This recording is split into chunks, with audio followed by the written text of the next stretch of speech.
A aparência do rosto dela seria, olha, expulsadas, para onde vai? Sem rumo. O rosto dela seria com certeza triste.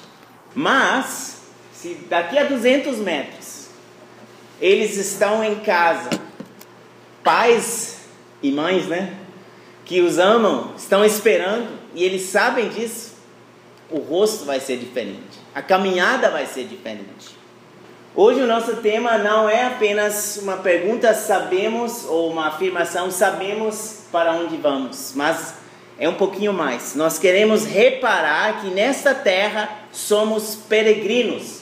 Nós estamos num caminho, mas no final, nosso alvo não é permanecermos aqui.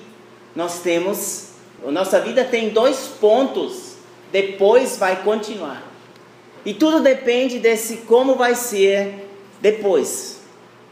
Então, você sabe para onde você vai? Porque isso muda a nossa caminhada. Nós seremos peregrinos diferentes se tivermos um alvo, né? Uma pátria para onde ir, um lar para onde ir, ou se não tivermos nenhum lar, se estivermos perdidos neste mundo. Agora vamos abrir essa referência em Efésios capítulo 2, versículo 12, onde o apóstolo Paulo fala, Efésios 2:12. Naquela época vocês estavam sem Cristo, separados da comunidade de Israel, sendo estrangeiros quanto às alianças da promessa, sem esperança e sem Deus no mundo. E nós vemos que o apóstolo Paulo, ele faz uma declaração que as pessoas no mundo, os gentios, as nações, a grande quantidade, a maioria das pessoas no mundo estão perdidos. Eles estão sem esperança. Qual que é uma situação sem esperança? Bom, se você está num avião, né, a 4.000 metros da terra, e um cara empurra você para fora, a situação é meio sem esperança, né? Queda livre, você está caindo. Mas vocês veem aqui que esse aqui não está com problemas no rosto, né? Por que não? Ele está caindo. A altura dele deve ser uns 4.000 metros. Paraquedas, né? Faz a diferença. Então, vocês veem isso direto, né? Nos filmes de ação, a pior situação é quando o cara cai, né? Mas eles acham um meio para salvar o cara ainda assim, né? Por incrível que seja, situação sem esperança, mas existe uma salvação. E é assim como Deus faz. Ele preparou uma salvação. Já nasceu para esta queda livre, em direção à morte. Isso é terrível na realidade, né? Todos nós sabemos como a viagem da nossa vida não tem desacelerado. Pelo contrário, é um acelerar em direção da morte. Igual na queda livre. Começa devagar, mas rapidinho a gente chega embaixo. E o problema é que quando tiver o impacto, vai ser terrível. E é exatamente isso que a Bíblia diz. Estamos sem Deus no mundo, perdidos, e o relacionamento com Deus quebrou-se, né? Nós saímos do avião da comunhão com Deus. Era uma bela viagem da humanidade uma vez com Deus. Mas foi o diabo que nos seduziu. Ele falou, olha, se vocês saírem da comunhão com Deus, vai ser maravilha. Vocês vão ser livres. E a humanidade acreditou. Acreditou na mentira do diabo, né? É sempre assim, ele mente. Se fizer uma vez, não tem problema. Se não gostar, você volta, né? Que nada. Se você sair para fora de um avião, como que você volta? Não tem como voltar. O pecado é desse jeito. Se você decidir pecar, é uma queda livre sem volta. E já que somos todos pecadores, a queda livre sem volta é definida, mas, felizmente, existe uma salvação. E a salvação da palavra de Deus, ela é igual a um paraquedas. A Bíblia é um paraquedas. Você tem uma Bíblia. São promessas aqui. Mas o paraquedas desse cara não serve para nada se ele acha que é somente para aparecer bem perante os amigos. Ele tem que fazer uma coisa com o paraquedas. Ele tem que usar o paraquedas. E nós estamos aqui para incentivar a todos a usar a salvação de Deus que Ele, em Jesus Cristo, conseguiu por nós. Você tem uma tarefa da parte de Deus. E se você não usou a salvação até hoje, então nós temos que dizer para você, sua vida é finita, é muito curta. Você tem que saber se você puxou a corda do paraquedas da sua vida. Porque o cara aqui tem que puxar o paraquedas para fora. Ele tem que usar o paraquedas. Ele vai fazer isso. Mas e você? Você puxou a corda da sua vida? Bom, é isso que a Bíblia chama de conversão. A Bíblia chama de conversão puxar a corda da minha vida. Falar, assim como estou, eu vou enfrentar a morte sem salvação. Vai ter um impacto fatal, eu vou ficar na frente de Deus, Ele vai cobrar, fazer a cobrança da minha vida, e eu vou ficar condenado para o inferno, porque eu tenho pecados. Mas Jesus morreu na cruz justamente para nos salvar, mas Ele disse, você precisa confiar, você precisa crer em mim. E crer não é uma palavra meramente, é muito mais. Crer significa você puxar a corda, figurativamente, você se entregar nas mãos do Salvador Jesus Cristo. Você reconhecer, estou perdido sem Jesus, mas eu preciso topar na mão dele para ele segurar a minha vida. E se você fizer isso, e pedir a Jesus pela salvação, Ele pega você na mão. Efésios 2, versículo 13, vamos ler. Mas agora, Ele falou, antes vocês eram perdidos, mas agora, em Cristo Jesus, vocês que antes estavam longe, foram aproximados mediante o sangue de Cristo. Ele agora se tornou seu líder, seu Senhor. Você topou nesta mão de Cristo. Porque se você fez isso, você tem esperança. Sua vida foi amparada, igual, protegida, segurada, igual o paraquedas faz com o cara que cai. Não quer dizer que a gente não morra, nós todos vamos morrer. Mas com paraquedas, o impacto da queda do avião vai ser moleza. E assim é com a salvação. Quem tem a salvação em Jesus Cristo não precisa ter medo da morte, porque Jesus está com ele que venceu a morte. Ficar nas mãos de Jesus Cristo abre para nós a porta da esperança bem aberta. A luz da eternidade já entra em nossas vidas, estamos cheios de esperança. E aí nós podemos caminhar. Até nós morrermos, nós temos uma peregrinação para fazer. Essa esperança, o mundo não conhece. O mundo não vê essa esperança. Mas ele enxerga algo em nós. Ele enxerga que conforme nós mudamos e nos comportamos, não somos mais parte desse sistema do mundo. Teve uma vez um cara que se converteu a Jesus Cristo. Faz muitos anos atrás, e se não me engano foi Roma, mas não tenho certeza. Mas tanto faz. Ele estava sempre na balada, toda noite, antes de se converter. Ia para as prostitutas, era conhecido. Aí ele se converteu. E depois de convertido, ele saiu lá andando no mercado, quando uma das prostitutas viu ele. Chamou ele, fulano, vem cá, vamos, hoje à noite é nossa vez de novo, o que você acha? Vamos. Mas ele não reagiu. Aí ela diz, mas vamos lá, não lembra de mim, sou, vou falar a Flávia, não sei o nome dela, sou a Flávia, vamos. Eu sei que é você, ele fala. É você, eu sei. Mas sabe uma coisa? Eu não sou mais aquele que você conhecia. E deu testemunho para ela. Não sou mais o mesmo. Você ainda é, mas eu não sou mais o mesmo. E a partir do momento que somos cristãos, nós somos estrangeiros no mundo. Somos peregrinos. E bom do cristão que sabe disso. Porque quando você sai como estrangeiro para um lugar, eles vão olhar para você e vão falar, como ele se comporta, assim é o alemão, né? Vamos falar do alemão, né? Então, tudo que eu fizer resplandece algo da minha pátria. E nós cristãos, nós temos essa tarefa, 2 Coríntios capítulo 5, versículo 20, de não apenas representar um pouquinho o reino de Deus, o reino do nosso Senhor, mas somos embaixadores de Cristo. 2 Coríntios capítulo 5, versículo 20.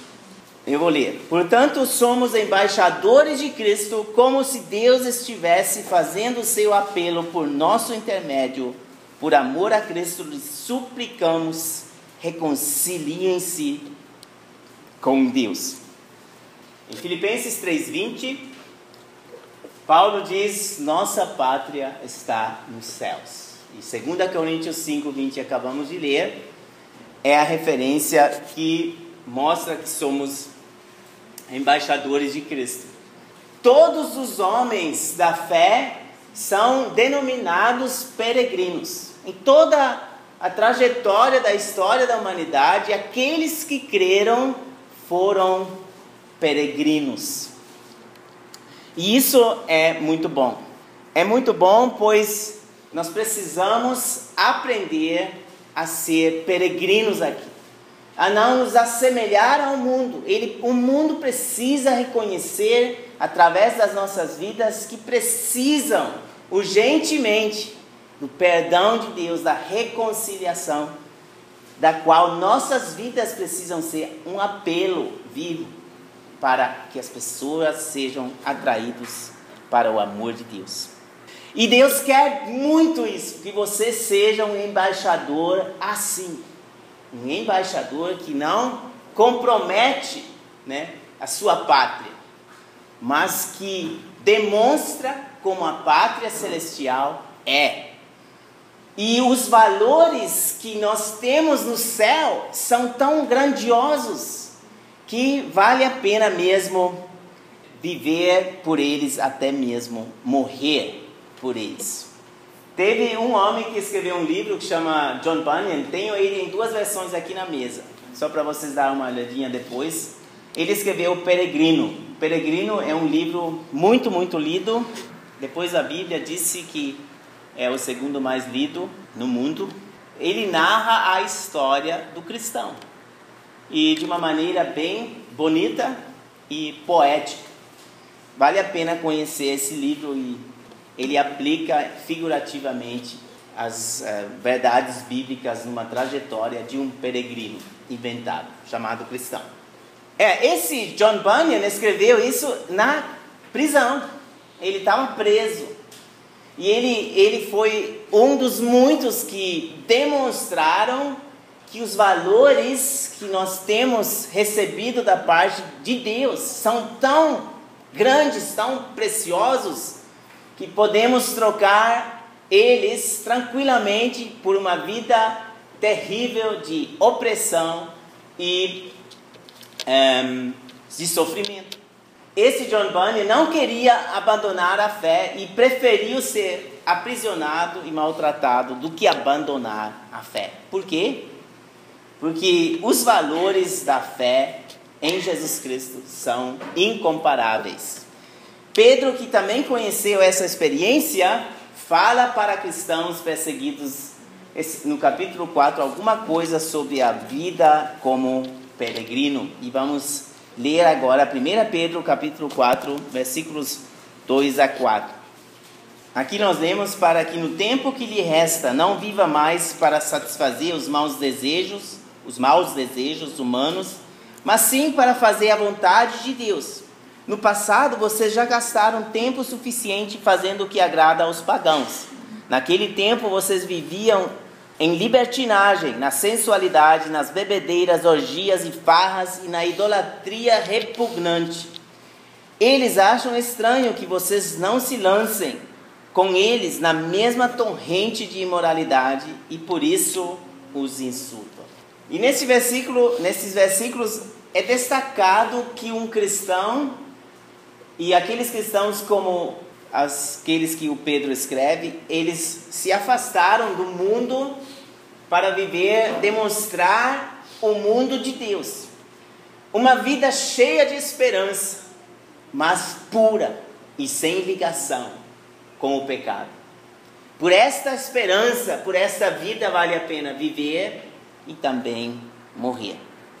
E o mundo? O mundo não entende isso. O mundo, ele fala que uma confissão simples da fé deles é: tudo é permitido. Importante é que você sinta prazer. Essa é a lei que o mundo nos diz, né? Faça o que você quiser. Importante você sentir prazer. Aí, comparados com isso, ao primeiro olhar, tudo que a palavra de Deus recomenda parece chato, parece quadrado, parece até uma ameaça de estragar a festa do mundo. Não mentir, ser honesto, amar o inimigo, honrar o casamento, não pagar mal com mal, não se vingar, né? Fazer as pazes, soa até bonito, né? Mas quem faz isso realmente? Quem leva isso ainda a sério? E muitos religiosos que se chamam de cristãos vivem exatamente isso. Você realmente quer isso? Mas desculpe, mas dormir com uma vida inteira somente com a mesma esposa é doido, né? Não enganar o seguro, besteira. É o que eles falam, não é? Devolver o troco que me foi dado a mais é burrice. Não xingar o cara que me tirou a preferência. Por quê? Será que sou Jesus? Eu tinha um colega de escola que falava direto: será que sou Jesus? Ele falava para se justificar, por não ter que fazer coisas da maneira correta. Por que eu não deveria clicar certas páginas na internet? Essas páginas são muito mais interessantes do que a programação chata de TV. Não encher a cara no final de semana? Quem quer me proibir isso? Lícito é tudo o que diverte, não? De uma maneira ou outra, esse divertimento sempre decepciona. Ele nunca satisfaz. Ele não traz o que se espera dele. O que é isso? Porque a gente vive ou viveu desta maneira.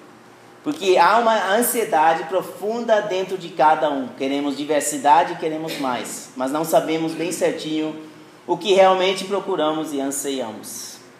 O que seria esse mais que a gente quer? Aí a eterna procura por essas coisas. Infelizmente, em lugares errados, né? Nós procuramos coisas que nos satisfazem.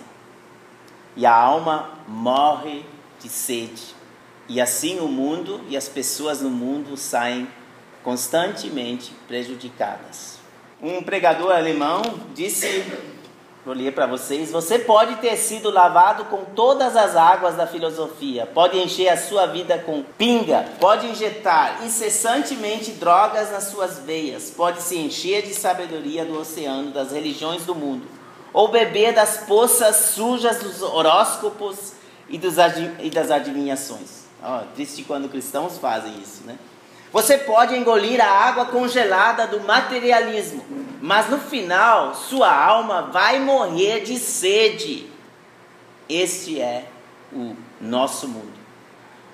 É assim hoje e foi assim nos últimos dias, anos e séculos. E aí a descrição do Pedro lá no meio, que acabamos de ver. O mundo mente sem misericórdia. Ele faz de tudo para que nós pensemos que realmente tem algo para nos oferecer. E ele faz tudo isso para afastar também os cristãos de uma comunhão íntima com o seu Senhor. Mas o medo fica. As pessoas estão com medo. E começa já, né? Na manhã, quando o sol está saindo. Será que eu tenho aquela doença perigosa agora? Contraí ela? Será que eu engravidei aquela menina? Que nem sei o nome certinho. E aí vai. As pessoas de manhã, depois da festa, sentem um sabor ruim na boca. É a ressaca. a ressaca vem. E ela pode desaparecer um pouco. E esta coisa toda cheira mal. É o mundo. Para nós que somos cristãos, não são os nossos hormônios que são o nosso Senhor, mas o nome do nosso Senhor é Jesus Cristo.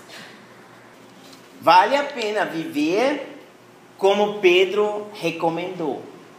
Mesmo que as pessoas no mundo acham mesmo estranho, né? Conforme Pedro diz no versículo 4, que vocês não fazem, não participam com eles. Por que isso é tão provocante para eles? Porque eles sentem a consciência pesada. E vendo alguém não fazer aquilo que eles fazem, eles têm a prova viva que existe um outro caminho. E que eles não precisariam fazer aquilo. Existe um caminho melhor. E aqueles que não querem mudar de caminho vão reagir. Vão reagir com perseguição. Gente, isso é normal. E se formos perseguidos porque somos firmes no Senhor Jesus, não porque somos esquisitos ou nos comportamos mal, mas se somos perseguidos porque amamos a Jesus Cristo e vivemos ligados com Ele, então nós participamos juntos dos sofrimentos que Cristo quer que nós também compartilhemos com Ele. Eu vou mostrar para vocês, esta mulher aqui, ela nunca foi mãe. Ela chamou Marie Durand. Ela foi presa com 15 anos por causa da fé em Jesus Cristo. Ela ficou 38 anos na prisão por causa da fé. 38 anos. Ela já era prometida, já era noiva. Naquela época era cedo, né? E não chegou nunca a ser mãe. Ela, depois que saiu, muitos da família dela foram perseguidos e alguns mortos. Mas ela se tornou uma outra mãe. Uma mãe para muitos cristãos. Uma mãe de consolo e fortalecimento para fazer a vontade de Deus. Nessa torre ela estava esse tempo todo, 38 anos. E quando vocês entram nessa torre, até hoje vocês podem ver uma inscrição lá, escrita com o muro, dentro do muro, que algum desses cristãos colocou. Mas com certeza inspirado também pela própria Marie Durand. E é resistir. Resistir significa resistam. Resistam às tentações e as ofertas do mal. Vou mostrar mais um irmão que fez isso. É esse homem aqui, Jan Hus. Ele foi queimado no dia 6 de julho de 1415 por aquela igreja da época totalmente secularizada, obcecada pelo poder. E olhem o que ele disse. Ele escreveu numa carta: não irei deixar que eles me empurrem para dentro do mal, mesmo que tenha que passar por tentações, desprezos e prisão, ou até a morte, segundo a vontade de Deus. Foi assim que ele sofreu e entregou seus amados às mesmas provações. Foi assim que ele sofreu, se refere a Jesus Cristo. Ele sofreu por mim, e por isso, como um amado dele, estou pronto para passar por qualquer coisa, se for para a glória e honra dele. Eu estou nessa, não vou largar mão. Quando sabemos para onde vamos, aquilo nos dá tanta força que podemos passar por tudo isso e ainda com os rostos brilhantes. Quando Estevão foi morto e foi martirizado, eles olharam para ele e o rosto dele era igual, como eles admitem, um anjo. Vamos agora ver uma referência final. Está escrita na 1 Pedro, capítulo 4, versículo 7 a 10. E essa é a maneira como nós podemos viver como peregrinos. 1 Pedro capítulo 4, versículos 7 a 11. O fim de todas as coisas está próximo. Portanto, sejam criteriosos e estejam alertas. Dediquem-se à oração. Sobretudo, amem-se sinceramente uns aos outros, porque o amor perdoa muitíssimos pecados. Sejam mutuamente hospitaleiros sem reclamação. Cada um exerça o dom que recebeu para servir os outros, administrando fielmente a graça de Deus em suas múltiplas formas. Se alguém fala, faça-o como quem transmite a palavra de Deus. Se alguém serve, faça-o com a força que Deus provê, de forma que em todas as coisas Deus seja glorificado mediante Jesus Cristo, a quem seja a glória e o poder para todo o sempre. Amém.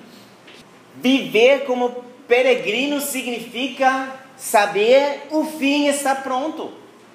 Nossa vida é curta. Nós vamos em breve morrer. É sempre um piscar de olhos. Mesmo se você é jovem, é muito em breve. Mas a Bíblia fala que Jesus vem. Não sabemos quando, mas queremos ser daquela comitiva que recebe Ele. Prontos para recebê-lo quando Ele vier. E até que Ele venha, nós queremos estar prontos para a sua vinda.